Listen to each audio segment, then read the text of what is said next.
اعوذ باللہ من الشیطان الرجیم بسم اللہ الرحمن الرحیم۔ زندگی میں ہم سبھی یہ چاہتے ہیں کہ ہماری مشکلیں، مصیبتیں، پریشانیاں سب دور ہو جائیں اور ہماری زندگی میں خوشحالی آ جائے۔ تو آج جو میں آپ کے ساتھ ویڈیو میں میسج شیئر کر رہا ہوں، میں سمجھتا ہوں یہ بہت ہی امپورٹنٹ میسج ہے، اتنا امپورٹنٹ کہ یہ ویڈیو آپ کو روزانہ دیکھنا چاہیے، اور اگر روزانہ نہ بھی دیکھ پائیں، جب بھی کسی مصیبت میں، پریشانی میں آپ پھنسے ہوں، یہ ویڈیو ضرور دیکھیں۔ انشاءاللہ امید ہے کہ آپ کو بہت فائدہ ہوگا۔ اس لیے نہیں کہ یہ ویڈیو میں نے بنایا، لیکن اس لیے کہ اس میں اللہ سبحانہ تعالیٰ کے کلام میں سے کوئی ایسی آیات آپ کے ساتھ شیئر کروں گا جس کے بارے میں اکثر لوگ غافل ہیں۔ السلام علیکم ورحمۃ اللہ وبرکاتہ۔ My dear brothers and sisters, سب سے پہلا سوال آج کا یہ ہے کہ اصل میں ہم خوشی کس چیز کو کہتے ہیں؟ اس کے بارے میں سوشل سائنٹسٹ نے کافی ڈیبیٹ کی کہ اصل میں خوشی ہوتی کیا ہے، لیکن اگر اس پوری بحث کا اگر آپ سمرائزیشن دیکھنا چاہیں تو وہ یہ ہے کہ خوشی کہتے ہیں جب کوئی بھی کام آپ کی مرضی کے مطابق ہوتا ہے تو انسان کو خوشی ہو جاتی ہے۔ فار ایگزامپل، ایک بچہ کسی اسکول میں داخلہ لینا چاہتا تھا، وہاں پہ داخلہ ہو گیا، وہ خوش ہو گیا۔ وہ رات کو چاکلیٹ کھانا چاہتا تھا، ماں نے چاکلیٹ دے دی، وہ خوش ہو گیا۔ فیوچر میں جا کے جہاں وہ شادی کرنا چاہتا تھا وہاں اس کی شادی ہو گئی تو وہ خوش ہو گیا۔ جس جگہ پر نوکری کرنا چاہتا تھا وہاں نوکری مل گئی تو وہ خوش ہو گیا۔ یعنی کہ جب چیزیں ہماری مرضی کے مطابق ہوتی ہیں تو ہمیں خوشی مل جاتی ہے، اور جب ہماری مرضی کے مطابق چیزیں نہیں ہوتی تو ہم اداس ہو جاتے ہیں۔ اب سوال یہ ہے کہ کیا ایسا ہوگا کہ آپ کی زندگی میں سارے کام جو ہوں گے وہ آپ کی مرضی کے مطابق ہوں گے؟ اللہ سبحانہ تعالیٰ سورہ یونس سورہ نمبر 10 آیت نمبر 62 میں ایک بہت ہی زبردست بات ارشاد فرماتے ہیں۔ اللہ تعالیٰ فرماتے ہیں الا ان اولیاء اللہ لا خوف علیہم ولا هم يحزنون۔ یقیناً جو اللہ کے ولی ہوتے ہیں، جو اللہ کے دوست ہوتے ہیں، جو اللہ کے پیارے ہوتے ہیں، ان کی دو خصوصیات ہیں جن کا ذکر اللہ سبحانہ تعالیٰ کر رہے ہیں۔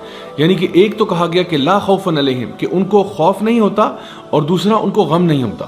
تو یاد رکھیے ایک بات کہ خوف ہمیشہ فیوچر کی چیزوں کا ہوتا ہے اور غم ہمیشہ پاسٹ کی چیزوں کا ہوتا ہے۔ یعنی خوف ہمیشہ اس چیز کا ہوتا ہے جو ابھی ہوئی نہیں ہوتی۔ مثلا مجھے ایک جنگلی جانور کاٹ جائے گا، مجھے خدا نخواستہ کرونا وائرس ہو جائے گا، میں امتحان میں فیل ہو جاؤں گا، مجھے نوکری نہیں ملے گی۔ یہ سارے خوف ہیں جن کا تعلق مستقبل کے ساتھ ہے۔ اور اسی طرح سے غم جب انسان کو ہوتا ہے تو وہ ہمیشہ کسی پاسٹ کی چیز یا ماضی کی چیز کے بارے میں ہوتا ہے۔ مثلا کاش کہ میں نے پڑھ لیا ہوتا تو آج فیل نہ ہوتا، کاش کہ میں نے یوں کر لیا ہوتا، کاش کہ میں نے وہ کر لیا ہوتا۔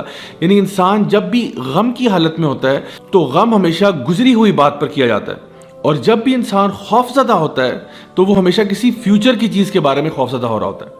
تو اللہ سبحانہ تعالیٰ یہ بتانا چاہ رہے ہیں کہ اگر آپ واقعی میں اللہ کے ولی ہیں، اللہ کے دوست ہیں، تو آپ کو یہ پتہ ہونا چاہیے کہ اللہ تعالیٰ العلیم بھی ہے اور الحکیم بھی ہے۔ العلیم کا مطلب یہ ہے سب سے زیادہ علم والا اللہ ہے، الحکیم کا مطلب یہ ہے سب سے زیادہ حکمت والا اللہ ہے۔ یعنی اللہ تعالیٰ ہمارے سے علم میں بھی زیادہ ہے، ہمارے سے سمجھ میں بھی، ہمارے سے وزڈم میں بھی زیادہ ہے، اور ہمیں شاید کسی بھی تصویر کا ایک چھوٹا سا پکسل نظر آ رہا ہوتا ہے، اور اللہ تعالیٰ کو پوری تصویر نظر آ رہی ہوتی ہے۔ ہم اپنی لمیٹڈ سوچ کے اندر اکثر اوقات مسئلوں کو سمجھ نہیں پاتے، جیسا کہ سورہ البقرہ کے اندر بھی سورہ نمبر 2 آیت نمبر 216 میں اللہ سبحانہ تعالیٰ ارشاد فرماتے ہیں کہ شاید ہو سکتا ہے کہ تم کسی چیز سے محبت کرتے ہو، تم کسی چیز کو اپنے لیے اچھا سمجھتے ہو، لیکن وہ تمہارے لیے اچھی نہیں ہے، اور ہو سکتا ہے کہ تم جس چیز کو برا سمجھتے ہو اصل میں وہ تمہارے لیے بری نہ ہو۔ اللہ جانتا ہے اور تم نہیں جانتے۔ تو جس دن انسان یہ فیصلہ کر لیتا ہے کہ اللہ مجھ سے زیادہ جانتا ہے، اللہ مجھ سے بہتر جانتا ہے، اللہ کی حکمت میرے سے بہت زیادہ ہے، تو وہ آٹومیٹکلی اپنی مرضی کی بات نہیں کرتا، وہ اللہ کی مرضی کی بات کرتا ہے۔ اسی لیے صحابہ کرام رضی اللہ عنہم اجمعین یہ کہا کرتے تھے کہ جب ہم لوگ دعا مانگتے ہیں اور ہماری دعا قبول ہو جاتی ہے تو ہمیں بڑی خوشی ہوتی ہے، اور جب ہماری دعا قبول نہیں ہوتی تو ہمیں اور بھی زیادہ خوشی ہوتی ہے کہ پہلے تو جو مرضی تھی وہ ہماری تھی، لیکن اب جو ہوگا وہ اللہ کی مرضی کے مطابق ہوگا، اور یقیناً اللہ کی مرضی ہماری مرضی سے بہتر ہے۔ اللہ آپ کو آپ کی ماں سے بھی زیادہ چاہتا ہے، تو ایسا کیسے ہو سکتا ہے کہ اللہ آپ کے ساتھ کوئی ایسا معاملہ کرے جو آپ کے لیے برا ہے؟ میں آپ کو اپنی لائف سے کچھ ایگزامپلس بتاتا ہوں کہ جب میں نے کالج یونیورسٹی کی طرف جانا شروع کیا تو میں نے کچھ یونیورسٹیز کے لیے اپلائی کیا جہاں پہ میرا بہت دل تھا، اور میں نے بڑی محنت بھی کی، میں نے دعائیں بھی بہت مانگی، لیکن میرا داخلہ نہیں ہوا۔ پہلے ایک یونیورسٹی کے لیے ٹرائی کیا، پھر دوسری کے لیے ٹرائی کیا، دونوں میں نہیں ہوا، اور آپ یقین کریں میں اتنا ڈیوسٹیٹ ہوا، میں ایک طرح سے آپ کہہ سکتے ہیں کہ میں اللہ تعالیٰ سے نعوذ باللہ کوئی ناراض ہو گیا، اور میں یہ سوچنے لگ پڑا کہ یا اللہ مطلب تیرا اتنی بڑی تیری کائنات ہے، اتنا بڑا تیرا قبضہ قدرت ہے، اور اس میں اگر ایک مسکین میرے جیسا اس یونیورسٹی میں چلا جاتا تو اس میں کیا کمی آ جانی تھی؟ یعنی کہ اگر میرے جیسا ایک مسکین انسان اس یونیورسٹی میں داخل ہو جاتا تو آخر اس میں کیا ہی حرج تھا؟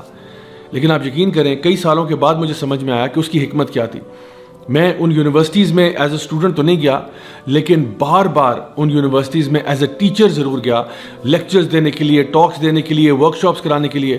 اور جس شان و شوکت کے ساتھ میں وہاں پہ گیا اور جس پروٹوکول کے ساتھ گیا, وہ اللہ ہی بہتر جانتا ہے کہ میں اس کا ڈیزرونگ تو نہیں تھا. لیکن میں نے بعد میں جب اس کے بارے میں غور کیا اور سوچا تو یہ خیال آیا کہ واقعی میں اس ٹائم پہ جو سوچتا تھا, اللہ کا پلان میرے پلان سے کروڑوں گنا بہتر تھا. اور ایک دفعہ ایسا بھی ہوا کہ میرا پاؤں جو ہے وہ 4 جگہ سے ٹوٹ گیا, اور وہ اسی طرح سے میں سوچتا تھا اس کے بارے میں کہ آخر اس میں کیا حکمت ہو سکتی ہے. مطلب نارمل میری روٹین چل رہی ہے, لوگوں کو پڑھانے کا سلسلہ چل رہا ہے, پڑھنے کا سلسلہ چل رہا ہے, تو یہ جو میرا پاؤں ٹوٹا ہے, کیا یہ ضروری تھا؟ کیا یہ ضروری تھا کہ یہ واقعہ پیش آتا؟ لیکن آپ یقین کریں کہ اس پاؤں ٹوٹنے کی وجہ سے 2 مہینے میں جب بیڈ ریسٹ پہ گیا ہوں تو مجھے اتنی زیادہ کتابیں پڑھنے کا موقع ملا کہ الحمدللہ میرے نالج میں اضافہ ہوا, اور مجھے معلوم ہے کہ وہ میرے لیے ادروائز کرنا پاسبل نہیں تھا. سو اگر آپ مجھ سے پوچھیں تو وہ 2 مہینے جو تھے میرے بیڈ ریسٹ پہ, they were some of the best months of my life. اسی طرح سے ہماری زندگی میں ایسے بہت سارے واقعات آتے ہیں کہ ہم لوگوں نے جی CSS کا امتحان دیا, نہیں ہو سکا, کہیں پہ شادی کرنا چاہ رہے تھے, نہیں ہو سک رہی وہاں پہ, کہیں اور ہم نے بزنس میں انویسٹ کیا, بات نہیں بنی, تو ہم پریشان ہو کے بیٹھ جاتے ہیں کہ پتہ نہیں ایسا آخر کیوں ہے. کبھی کبھار اولاد کے معاملے میں ہم یہ سوچتے ہیں کہ ہائے میں تو بیٹے چاہتا تھا, اللہ مجھے بیٹیاں کیوں دے رہا ہے, یا میں اولاد چاہتا تھا مجھے اولاد کیوں نہیں مل رہی.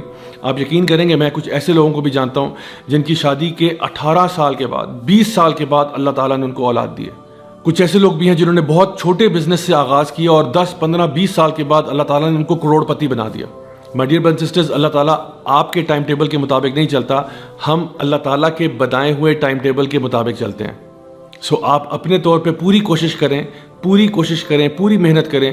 اگر تو اللہ تعالیٰ نے چاہا تو اسی میں اللہ تعالیٰ خیر و برکت ڈال دے گا, اور اگر اللہ تعالیٰ نے ایسا نہ چاہا تو یہ بات جان لیں کہ جو بھی فیصلہ اللہ کا ہوگا وہ آپ کے لیے بہتر ہوگا. اسی لیے اللہ سبحانہ تعالیٰ ان اگلی آیات میں ارشاد فرماتے ہیں الذین آمنوا وکانوا یتقون, کہ یہ وہ لوگ ہیں جو اللہ کے ولی ہیں جو کہ ایمان لاتے ہیں اور تقوی اختیار کرتے ہیں. لہم البشریٰ فی الحیات الدنیا وفی الآخرہ, اللہ تعالیٰ ان کو خوشخبریاں سناتا ہے دنیا میں بھی اور آخرت میں بھی. مائی ڈیئر برادرز سسٹرز, اگر آپ ان آیات کو سمجھ جائیں تو آپ کو یقین ہو جائے کہ جو لوگ بھی اللہ تعالیٰ کے دوست بن جاتے ہیں, نہ فیوچر کے بارے میں ان کو ٹینشن ہوتی ہے کیونکہ ان کو پتہ ہے کہ جو فیصلہ اللہ کرے گا وہ بہتر ہوگا, نہ پاسٹ کا غم ہوتا ہے کیونکہ وہ پاسٹ کے بارے میں اگر جو غلطیاں کوتاہیاں ہوئی ان سے توبہ کر کے آگے آپ جا چکے ہیں. یہی وہ لوگ ہیں جن کے بارے میں اللہ تعالیٰ فرماتا ہے کہ اللہ تعالیٰ ان کو دنیا میں بھی خوشیاں دیتا ہے اور آخرت میں بھی خوشیاں دیتا ہے. انشاءاللہ آئی ہوپ کہ اس سے آپ کو بات واضح ہوگی, اور اب پریشانی ٹینشن لینے کی کوئی ضرورت نہیں ہے کیونکہ اللہ ہمارے ساتھ ہے نا. ٹینشن تو وہ شخص ہے جس کے ساتھ اللہ نہ ہو, لیکن جو اللہ کا دوست ہے اس کو کیا خوف, اس کو کیا غم. Until next time, this is me Raja Zaulak signing off. Wassalamu alaikum wa rahmatullahi wa barakatuh.